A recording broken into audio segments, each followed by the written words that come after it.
Zdravo, jaz sem Žaklina, вие сте на каналот Тимур, ке зборувам за прифаќањето на другите, односно прифаќањето на различност. Некако оваа тема со прифаќањето мене ми е особено интересна, затоа што најверојатно јас долго не можев да се прифатам себе си, некои аспекти од својата личност, од своето постоење. Можеби затоа што се среќавам со луѓе во мојата работа кои што не може да се прифатат со своето минато, со она што биле, со она што направиле, со она што им се случило, со она што се сега, а знаеме дека ако не се прифатиме себе си, не можеме ни чекор понатаму да направиме и ќе останеме заглавени токму тука каде што сме. Токму во таа состојба и такви како што најмалку можеме да се прифатиме. И од аспект на тоа сакам да го поставам прашањето, ако ние возрастните имаме проблем со прифаќањето пред се на себе си, а потоа на другите, и ако тоа излегува од нас, дури и кога немаме цел и намера, и ако децата кои ги растеме, одгледуваме, воспитуваме, значи нашите деца, нашите ученици, сите тие кои се занимаваме, значи со образовна, воспитна, просветна функција, како тогаш очекуваме од децата да бидат подготвени и да прифатат нешто што можеби ние не сме го прифатиле и што можеби и преку зборови директно, но и преку своите постапки низ годините сме им покажале дека е неприфатливо. Кои сме ние кога се ставаме во состојба да не прифатиме нешто? И што се случува кога не прифаќаме? Осудуваме, критикуваме, имаме став за нечи живот. Веќе зборува дека прифаќањето не значи дека ние се согласуваме, поддржуваме, дека тој човек кој што ќе го прифатиме треба да ни биде најдобар пријател, да поминуваме денови и сати со него, туку дека едноставно го прифаќаме. И ова со прифаќањето, исто како со простувањето, исто како со други техники, методи, кои се дел од личниот раст и развој, дел од секојдневното живење, се надевам дека ќе дојде ден кога генерално човештвото ќе биде на тоа ниво, едноставно ќе ги прифаќа работите такви какви што се, без многу да се дебатира за тоа, ќе го сврти фокусот повеќе кон себе, без да се фокусираме на тоа и без многу труд да вложуваме, затоа што си даваме некои улоги кои што можеби не се најадекватни. Да се вратиме на прифаќањето на разноликоста, на другите, на како сакате наречете. И уште еднаш да повторам, за да го лоцирам проблемот во неприфаќањето. Нашите деца и нашите млади луѓе нема да знаат што значи тоа прифаќање. Нема да знаат како да прифатат, доколку нивната животна едукација од семејството и од училиштето не е адекватна. Ако родителите не ги прифатиле своите соседи такви какви што се, не ги прифатиле условите во кои живеат такви какви што се, различните луѓе, различни по социјален статус, по својата животна определба, различни според своите желби и потреби, и може да набројуваме ако сакате до утре. Што значи прифаќање на различниот?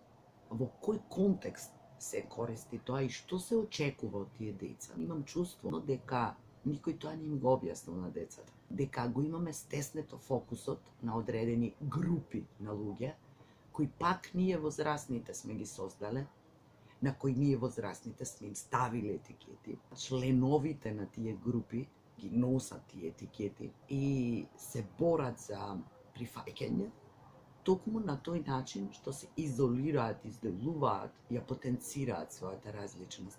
И тоа малку ме збунува, затоа што кога ќе го дефинираме другиот како друг, тој ни станува далечен. Кога ќе го дефинираме другиот како различен, тоа веќе создава можеби и страв кај нас, страв од непознатото, што е толку различно таму. И автоматски ние се оддалечуваме од другите и од различните.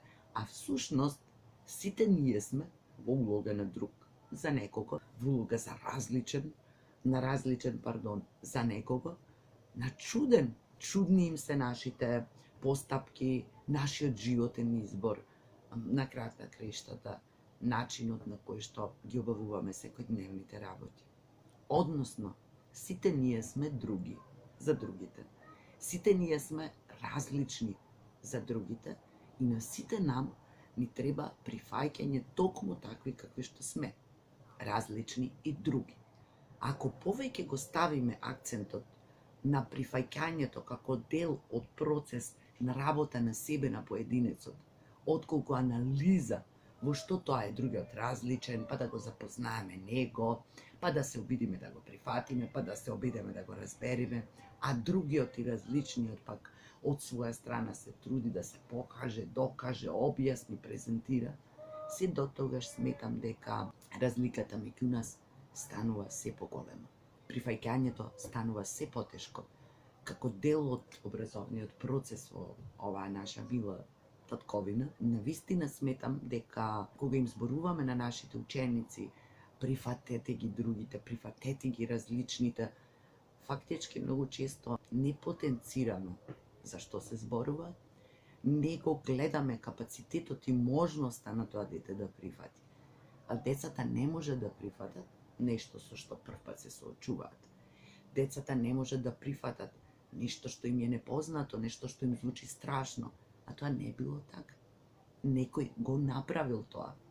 Например, ако пуштите дете од 5 години во, да речеме, еден двор од една игротека, градинка или во парк, тоа дете може да се заигра со било кое дете кое што ќе го сретне таму, не знаејќи ни на која социјална средина припаѓа, нити од која вера е, од која нација е, нити како е по успех, нити кои му се интереси. И тие две деца може да си играат додека родителите им седат на различни клупи и се гледаат чудно. Акцентот на тоа дека тоа дете е различно според стереотипијата која негуваат родителите, според она што ќе го заклучат од нивниот изглед, од нивната облека, од можеби нешто што ќе кажат и како што ќе се однесуваат, придонесува потоа на своето дете да му ги пренесат истите тие своји ставови и детето да има проблем со тоа што другото дете е различно.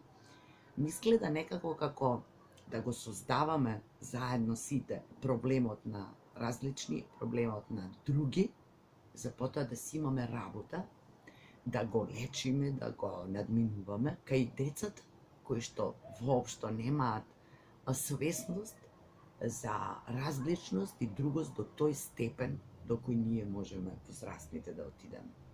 Знам дека ова видео ќе допре до многу мал процент, а луѓето ќе го разберат така како што сакаат да го разберат, меѓутоа јас имам потреба да го кажам ова како свој придонес, затоа што кога зборуваме за прифаќањето, јас не можам да прифатам и не сакам да прифатам и свесно и одговорно стојам за тоа дека треба да постојат одредени структури кои на другите луѓе ќе им кажат што е прифатливо и ќе го стават акцентот на прифаќање на различноста само во одредени сфери, додека некои можеби многу побитни ќе останат на маргините. Да ги учиме нашите деца да се прифатат прво себе си и да се сакаат такви какви што се, односно да ги потсетуваме за да не заборават со текот на годините како ние што сме заборавиле. И кога себе си ќе се прифатат и сакаат со се што се во нивната социјална состојба, во условите во кои живеат, во семејството во кое се наоѓаат, со сите предизвици кои ги носат, со сите своји различни афинитети, желби, потреби, многу полесно и поедноставно ќе им биде да ги прифатат и своите другарчиња. Се додека го ставаме акцентот на други и различни, мислам дека само го зголемуваме јазот меѓу нас, и јас сум за вас друга, и јас сум од вас различна. Затоа што различноста и другоста може да се класифицира како категорија која што не оддалечува, но како и категорија која што не сближува, затоа што убавината во она што сме е токму во тоа што сме други, различни и поинакви, а сепак исти со другите, од крв и месо и костки во ова физичко тело, со ментални способности кои можеме да ги развиваме, со емоции, односно сите исто плачеме и сите исто се смееме, и сите исто не боли, и сите исто знаеме да се радуваме, па да тргнеме од таму, од оние квалитети кои не прават исти, а не од оние кои не прават различни.